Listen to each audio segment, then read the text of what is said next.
Thanks for being here. Hey guys. So today we have Julius from Mixbread, as Leo already said.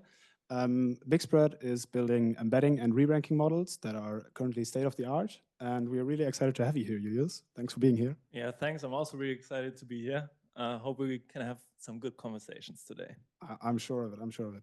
So last time we also started with our last speaker in kind of a more general meta space. So I wanted to continue that this time around.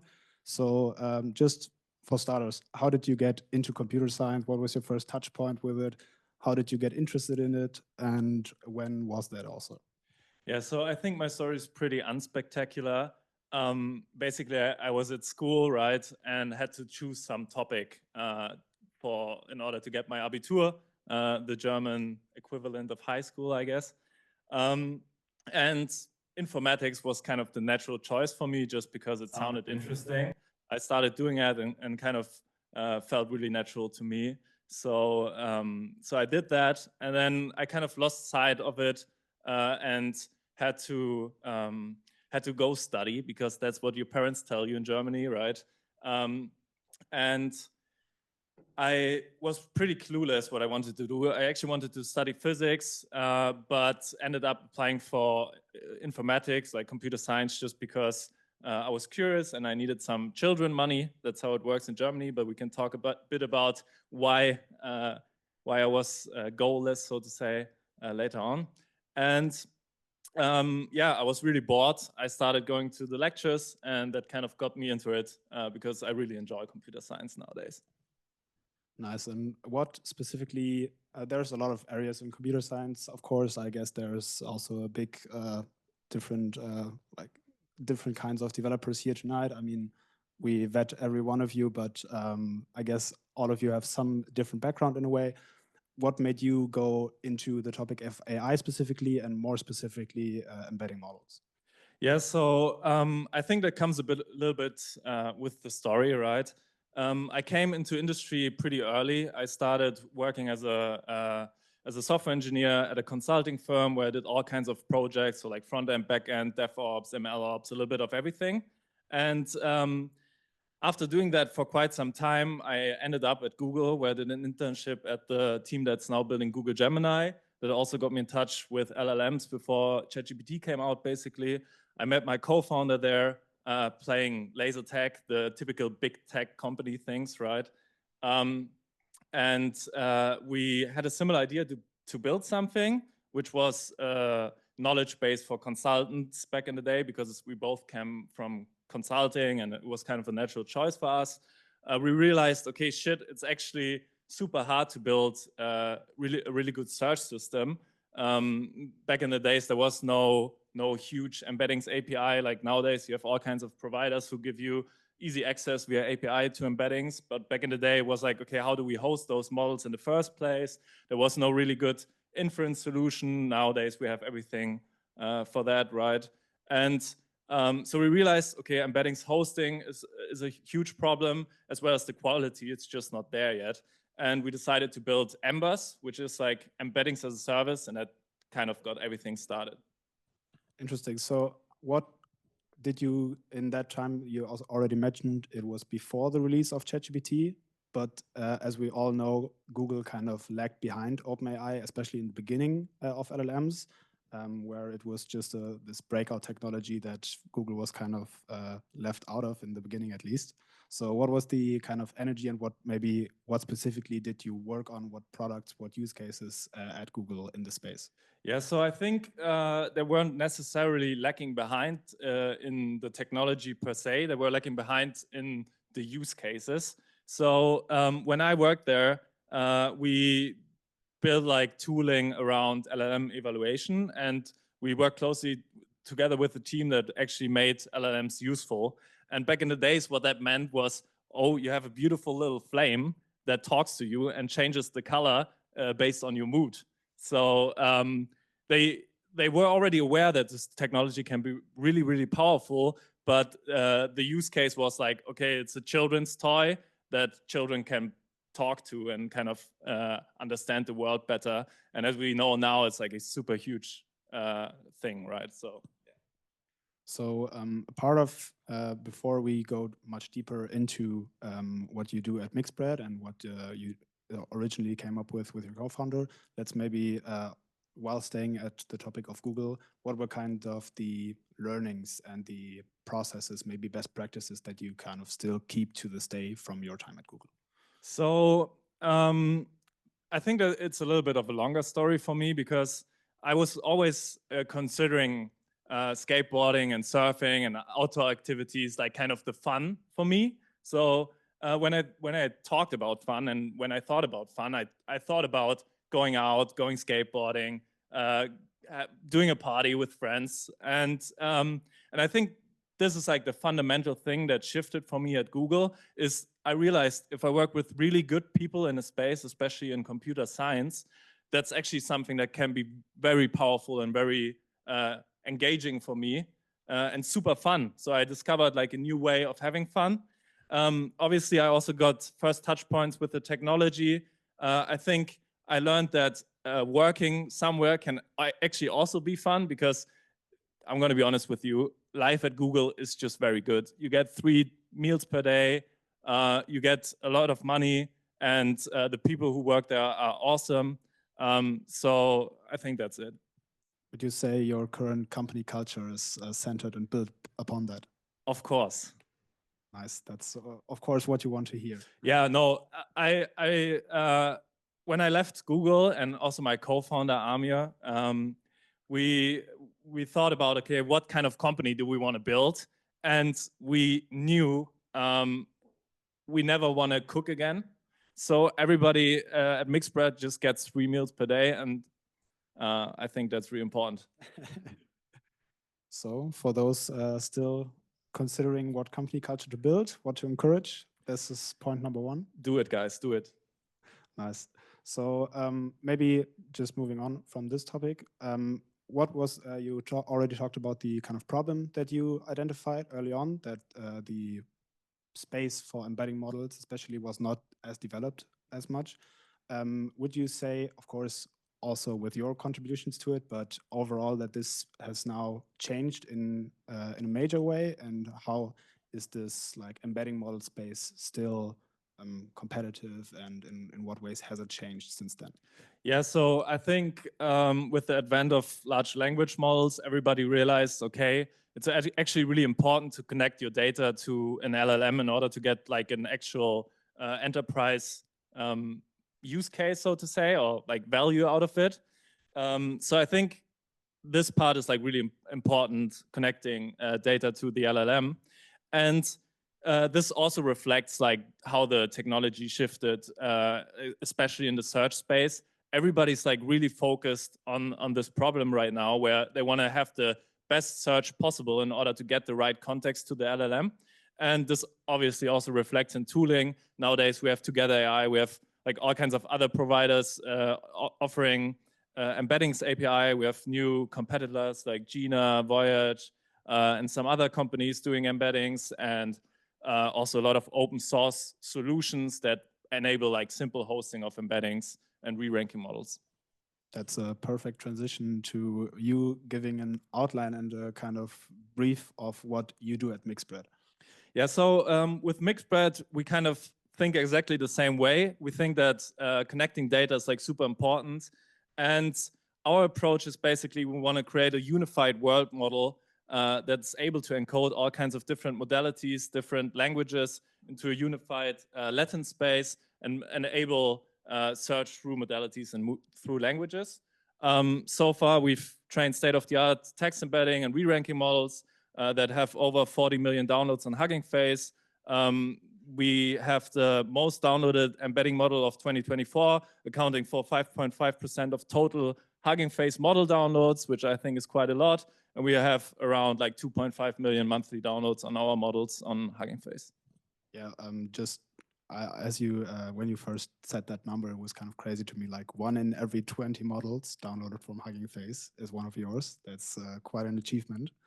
And yeah, maybe when you did the, when you started with your product and with your models in the beginning, when was the kind of moment where you realized this is something that you were onto, that was valuable and that was providing other people with a lot of utility? And what was the breakout moment in that sense?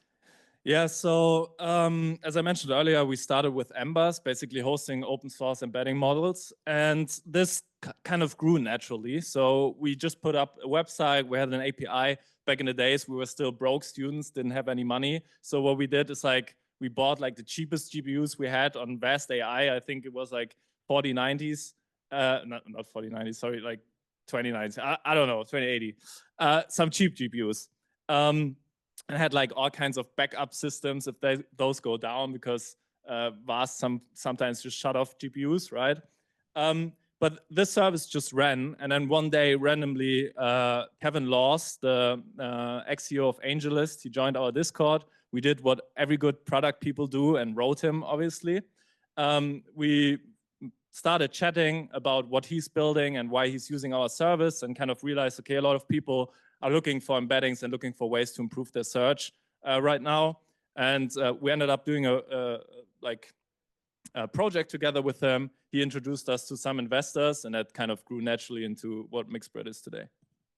May I ask what project you did, or is it irrelevant? It was like it's called Admission Hacks. It's a way for students to find the right college in the US, and it was like LLM based with some search.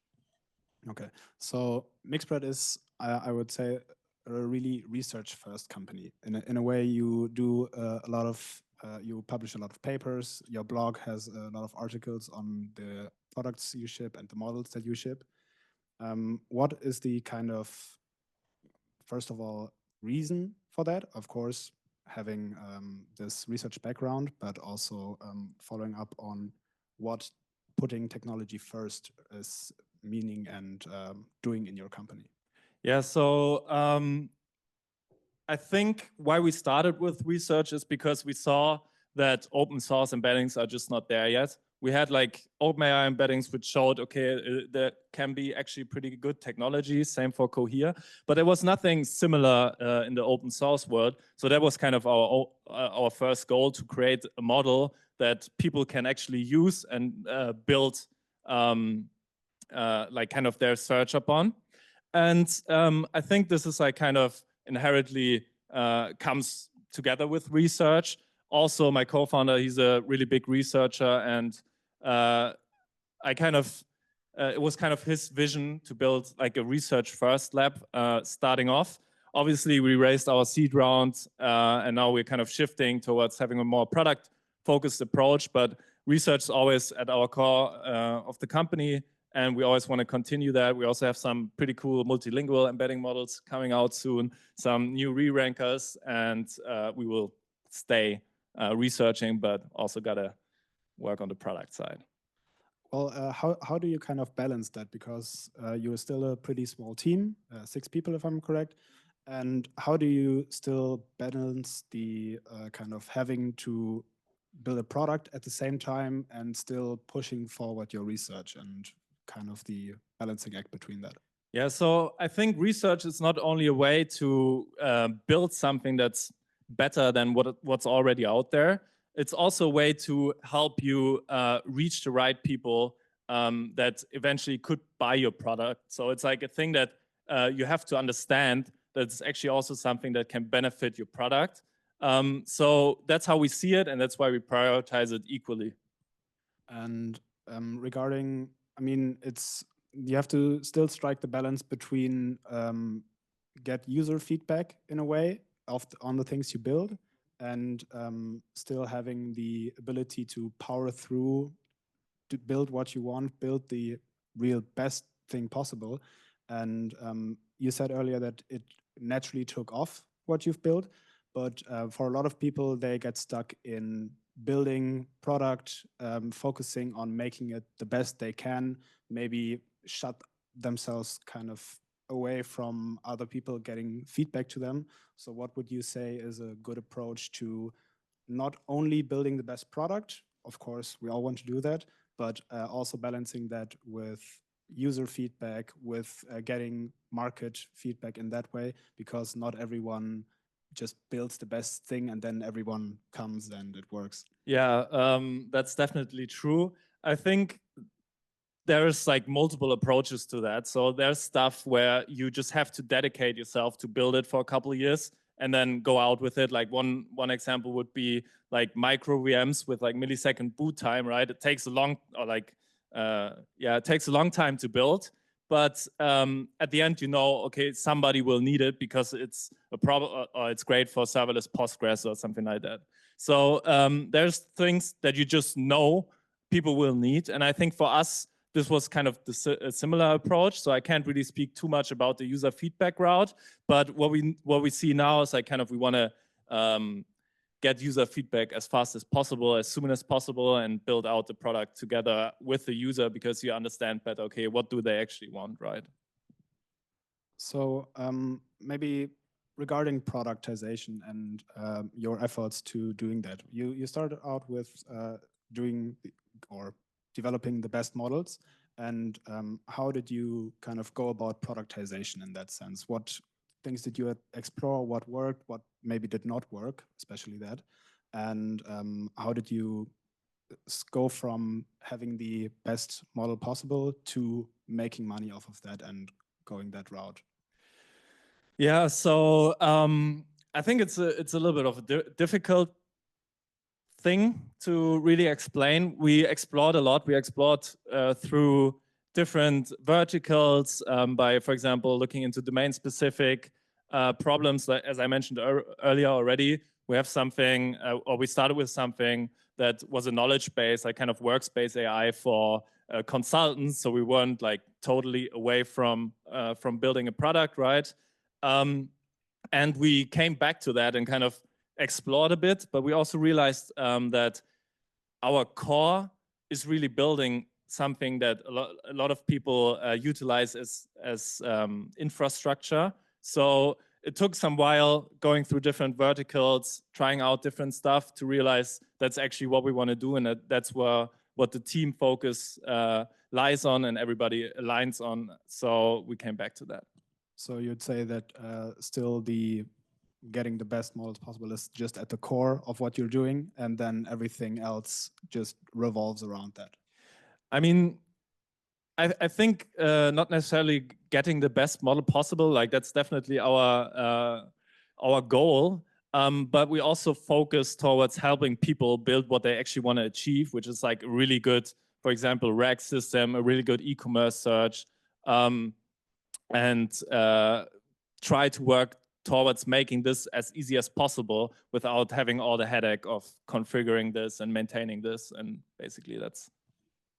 So maybe take us a bit through your research process. Like what are the considerations that you go through? I mean, you said that you of course want to provide value to your users in that way. And going from this user problem of I want to have a great search experience, for example, and how would you go about then designing this research process of yours? So research is a funny thing. There can be people like a single person who basically changes everything, and there can be a whole team who changes nothing. I think our research approach is basically finding the people that do everything and helping them work as efficient as possible. I think like every day we share like tons of papers in Slack.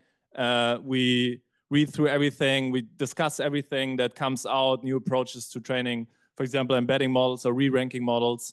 And this is like kind of an iterative process where you basically build the team around that, build a team who are experts in that field, and then help them stay on top of the latest research. If you do that, I think you will automatically have great research and build great models. Yeah. So we've kind of come back around to company culture and building a team. So I mean, you've been building a team for since you started the company, and you've expanded a little bit more slowly, I would say. But that's being careful with that and carefully selecting people. What goes into that decision-making process? Yeah, so as I mentioned before, a reason why we expanded slowly, and that's about to change, is that we were kind of looking for the right productization, right? So if you just start randomly hiring people and you don't really know what you want to do, I don't think that's a really feasible approach. So we were really careful and tried to find the right people to work together there.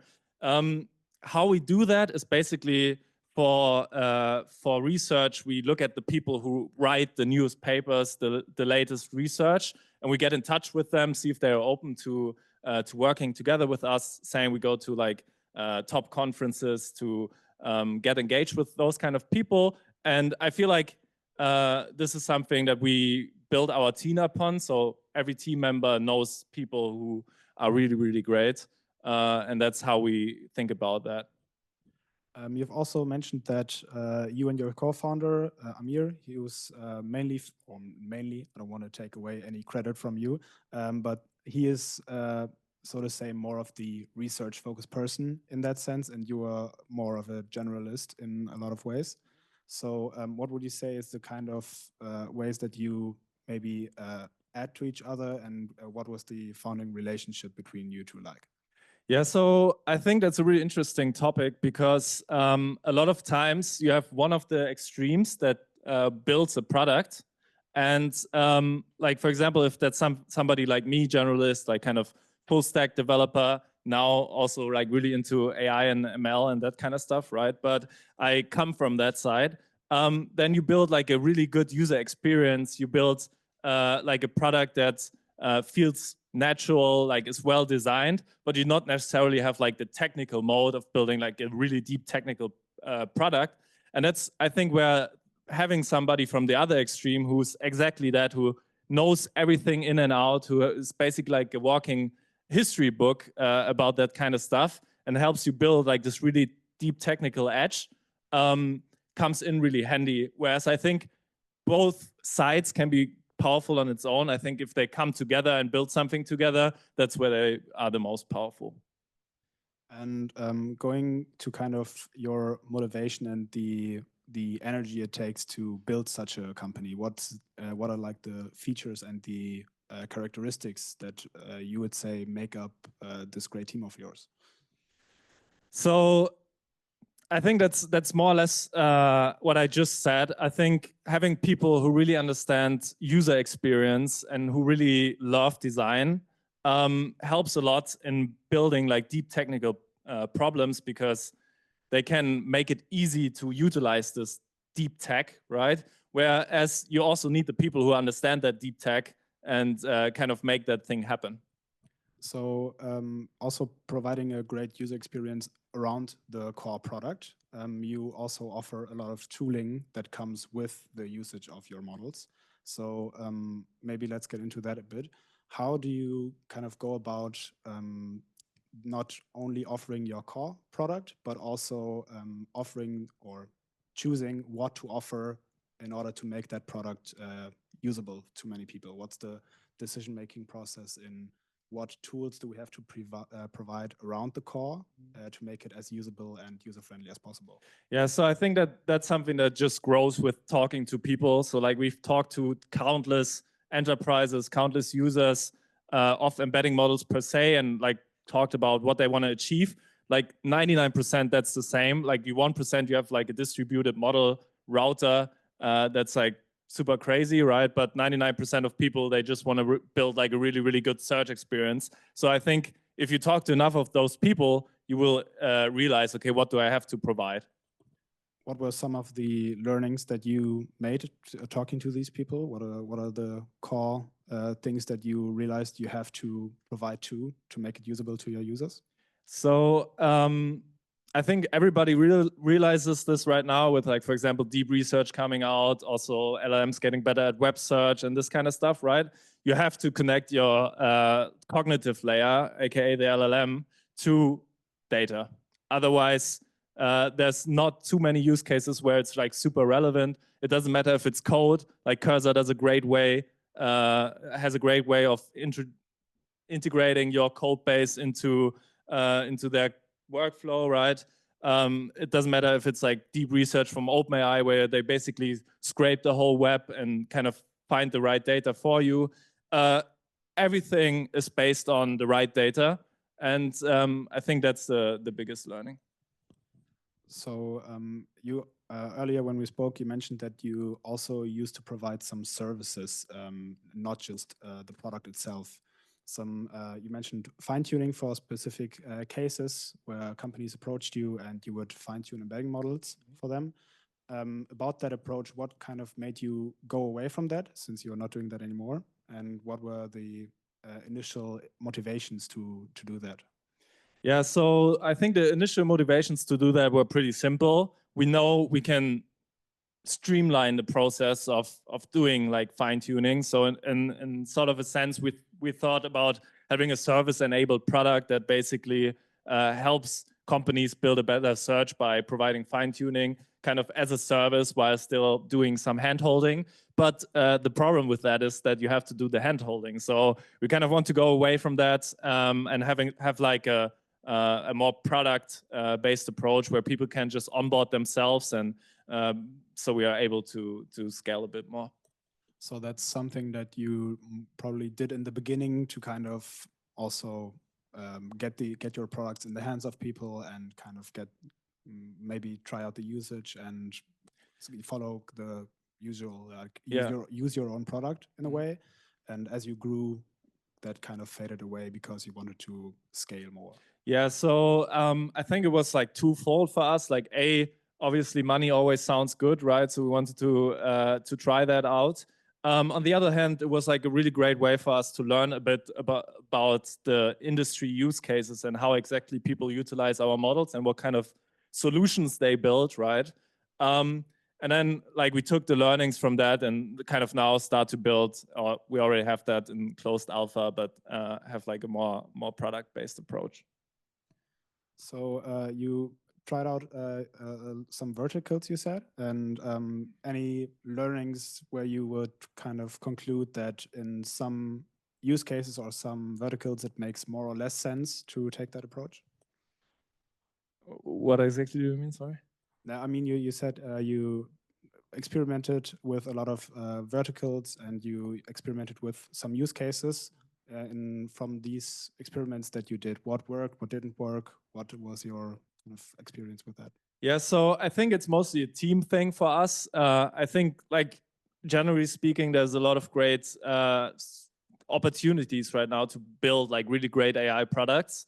So I don't think necessarily the product was the issue. I think more that that everybody aligns on a certain goal, like within the team, and everybody really pushes towards one thing. Was the kind of learning we got to find like the right product for us. So you could be a team that builds, for example, a database, but at your core, you're doing full stack web development. Like obviously, you can start doing that, but it won't be successful because it's just not who you are. And I think that was the most important learning we had. Generally speaking, there's so many opportunities right now to build AI apps, and it's just something you have to go out and do, and I'm sure you will get somewhere. Speaking of pushing your team and going forward, what's next for Mixbread? What are you working on right now? What are the challenges that you're facing? What topics are you interested in the future? What's next? Yeah, so basically everything around unstructured data is super interesting. Unstructured and structured data, so basically data. We want to be able to connect LLMs to any kind of data, any kind of context they need in order to provide value to enterprises. And something we specifically work on is having a unified search solution that basically enables that across modalities, across different kinds of use cases, multimodal, multilingual, integrated into the workflow and as easy to use as possible. Great. Sounds very interesting. Thank you so much for your time. Last thing, you are currently hiring right now. So if you would be interested, maybe a quick shout out to everyone that's interested in the audience. Yeah, of course, guys. Mixbread.com.ai/careers. check it out. You heard 3 meals a day. That's the life. That's the life. Thank you very much, guys. Cool.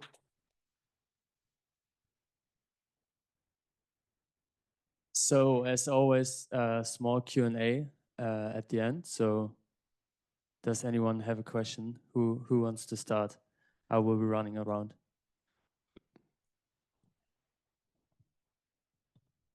Hey, so it's an open source platform that you're developing.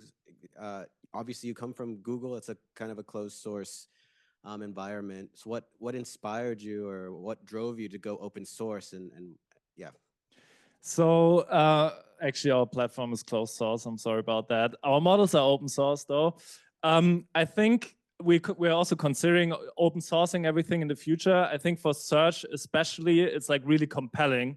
And also like one of the main reasons why Elastic is as big as it is today, that they are open source, because companies just care to be able to continue their business as usual. And since search is like a pretty core part to their whatever they're building, it's like kind of important that they can maintain that that integrity.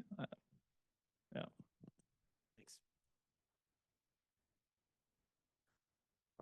I have actually 2 questions. So the first question is, do you have actually any plans in order to kind of have images within the embeddings as such, like in terms of similarity? Yeah, so as I mentioned, our core model is basically a unified, we call it a unified word model. It's not quite there yet, but it's basically across modalities. So it supports images, supports video, audio, geospatial data, and we want to add more to that in the future.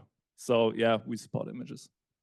And the second question is in regards to benchmarking embedding models in general. Like, you mentioned your competitors like Gina AI, then there's Quadrant, and then there are some other guys. I'm just wondering, like, in terms of like, competing with these guys, what are you considering, like, which are the major factors, in a sense that, do you consider like speed as being like major factor, scale, etc.? So just wondering about that. Yeah, so I think there's like a multitude to that question. Like first, what we consider benchmarking is like, we want to have like, for example, a really good score on MTAP while not overfitting on the benchmark. So basically not contaminating our training data with benchmark data, right? In order to have like a good evaluation of the model. I think when it comes to scale, I think there's a lot of search use cases where it's really important to scale. That's why we try to keep our model size pretty low. Like, for example, Modern Bird was released, right? We're working on something there to enable like search use cases on scale. But on the other hand, we also see that for a lot of Gen AI use cases, they don't care too much how expensive the inference time is, but rather they choose quality over speed. And that's also something we kind of take for the new model developments, right? We want to first make the best embedding model and then go and optimize it. Yeah, I have one question regarding going productized versus research focused, because you mentioned that now you have a lot of downloads on Hugging Face. So that's like one traction number that you can use to fundraise. On the other hand, you also want to focus on building products that people pay for. How do you decide at what point to like go this way to build a product? Because on the one hand, you can make revenue with that. On the other hand, you scrutinize your way to having a great fundraising story with developing further users and downloads on the model. Yeah, for sure. So for us, it felt really natural to go raise when we had the most traction. So basically, we released our model and a lot of people spoke about it. A lot of people used it. And that was kind of the perfect transition for us to do our seed, which we raised like mid of last year. And then like, obviously, once you have the seed, right, and okay, I have like 10 years of runway, you kind of want to shrink that down and build a product that actually people use. Cool, thank you so much. More questions? So then I would say thank you very much for coming. We do have some drinks, some time. Yeah, I think you will be here too, networking, answering some more questions. So thank you very much for coming by, and yeah, see you next time, guys. Thank you, guys. Thanks.